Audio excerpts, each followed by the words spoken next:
নমস্কার, আমি doctor Arindangshu Basu, senior orthopaedic surgeon, Fortis, Kolkata. আজকে আমি আপনাদের সামনে এসেছি একটা খুব ইম্পর্টেন্ট বিষয় নিয়ে আলোচনা করতে। ধরুন, আমরা যখন ব্যাংকে যাই, আমাদেরকে কেওয়াইসি দিতে হয়, নো ইওর কাস্টমার। কিন্তু দুঃখের বিষয় যে আমরা যেই মেডিকেল প্র্যাকটিস করি, এখানে এরকম কোনো কনসেপ্ট নেই। Know your doctor, KYD. আচ্ছা বলুন তো, এটা কি উচিত নয়?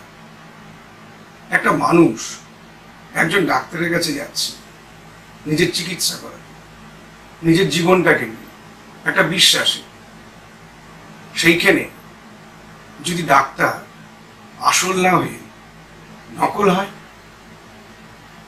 তাহলে তো সমূহ বিপদ।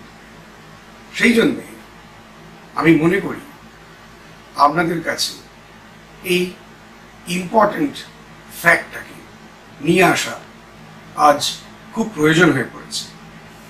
নিজের চিকিৎসক সম্বন্ধে জানার অধিকার একজন পেশেন্ট এবং তার ফ্যামিলি রাইট।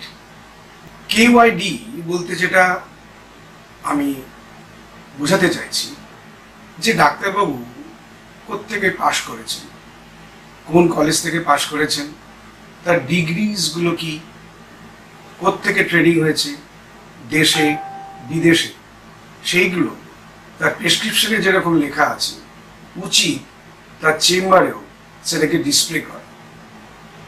এবং একজন সচেতন নাগরিক হিসাবে বা একজন সচেতন পেশেন্ট হিসাবে আপনাদেরও একইভাবে বলা উচিত যে ডাক্তারবাবু, আমি কিন্তু আপনার সম্বন্ধে জানতে চাই। আপনি যেরকম আমার রোগ সম্বন্ধে জানতে চাইছেন, সেরকম আমিও মনে করি যে আমার আপনার সম্বন্ধে জানা উচিত। কেন আমি আমার জীবনটা, আমার হাঁটুটা, আমার হার্টটা, আমার হিপটা আপনাকে দিয়ে অপারেশন করাবো, তাহলে আমি জানবো না? আপনি সোনা কিনতে গেলে হলমার্ক দেখে নেন, জিনিস কিনতে গেলে আইএসআই মার্ক দেখে নেন। ডাক্তার তো ভগবান নয়, ডাক্তার একটা মানুষ। লোভ, মোহ, পাপ সব মিলিয়ে একটা মানুষ।